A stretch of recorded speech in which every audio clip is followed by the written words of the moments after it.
Voter list सरकार बनाती है क्या? सर जानते हैं election commission is under the ministry of law and parliamentary affairs कि वोटर लिस्ट पे यहाँ पे एक डिस्कशन हो जाए।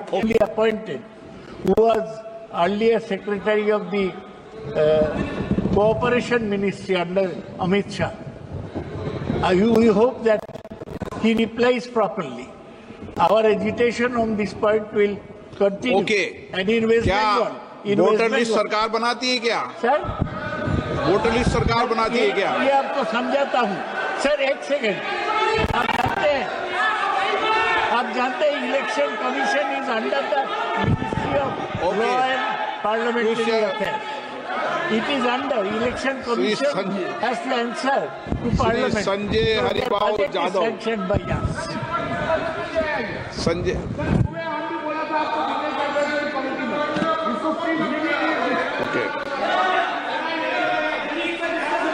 संजय हरिबाबू जाधव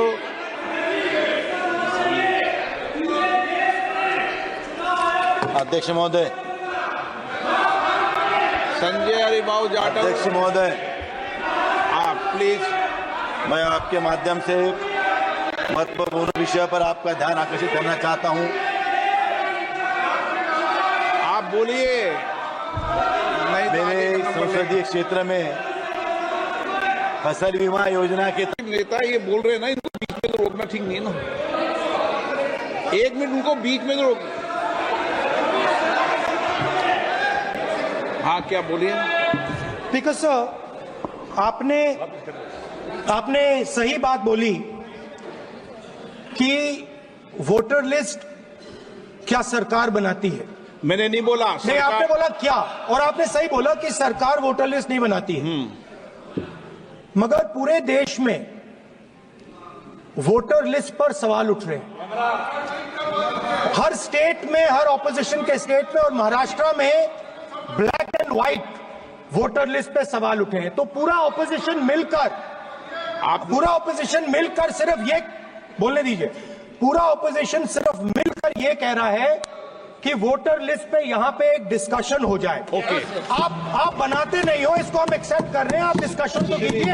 आनंद भदौरिया जी। Okay good.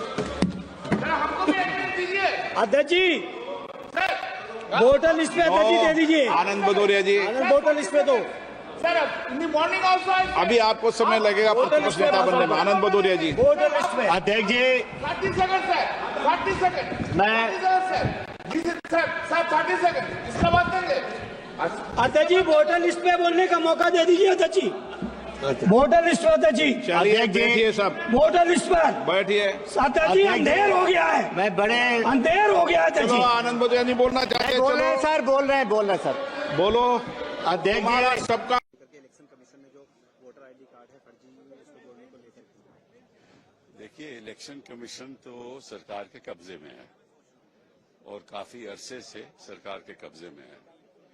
और जो आप लोकतंत्र की बात करते हो, अगर लोकतंत्र ऐसे ही चलता रहा और इलेक्शन कमीशन सरकार की पैरवी करती रही तो निश्चित रूप से जो नतीजे आएंगे वो आपके सामने हैं। तो ये व्यवस्था जो है, वोटिंग की जो व्यवस्था है, तादाद में लोगों के वोटर्स कैंसिल कर देने, वोटर्स लिस्ट में लोगों को घर से बाहर नहीं निकलने देना, डुप्लीकेट वोटर कार्ड होने और वोटर कार्ड ऐसे लोगों के बनाने जो यहाँ रहते भी नहीं हैं, 2-2 कमरे में 50-50 वोट बनाने और बीजेपी के मेंबर के आधार पे 11,000 वोट कार्ड दिए जाएं। अगर ऐसी व्यवस्था चलती रहेगी तो जिसको आप लोकतंत्र कहते हो वो लोकतंत्र नहीं है, एक दिखावा है। कई राज्यों में अब चुनाव आ रहे हैं, उस पर संदेह भी किया जा रहा है, तो पहले भी चुनाव हुए। हम तो कितने वर्षों से कह रहे हैं, हमें तो संदेह कई वर्षों से है।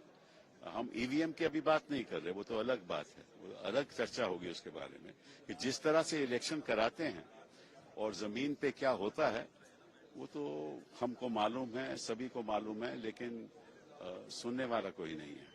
न कोर्ट सुनती है, न इलेक्शन कमीशन सुनती है और बात ये लोकतंत्र की करते हैं।